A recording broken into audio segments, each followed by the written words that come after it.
బాబా బోధన. ఒక ఊరిలో రాఘవయ్య అనే వ్యక్తి ఉండేవాడు. అతనికి బాబాలు, స్వామీజీలంటే విపరీతమైన నమ్మకం, గౌరవం ఉన్నాయి. ఆ ఊళ్ళోకి ఒక స్వామీజీ వచ్చాడు.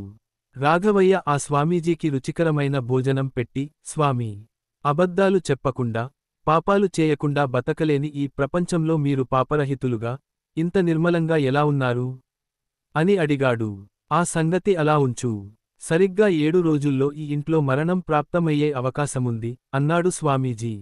రాఘవయ్య కలవరపడి ఆస్తి పంపకాలు ఎలా జరగాలో, బాకీలు, వసూళ్ల గురించి కుటుంబ సభ్యులకు వివరించి చిత్తశుద్ధితో దైవధ్యానం చేస్తూ సమయం గడపసాగాడు. 7వ రోజు రాఘవయ్య స్వామీజీని కలిశాడు. స్వామీజీ రాఘవయ్యతో, నాయనా, ఈ 7 రోజుల్లో ఎన్ని పాపాలు చేశావు? అని అడిగాడు. స్వామీ, మృత్యువుని ఎదురుగా ఉంచుకుని ఎలా పాపాలు చెయ్యగలను? అన్నాడు రాఘవయ్య.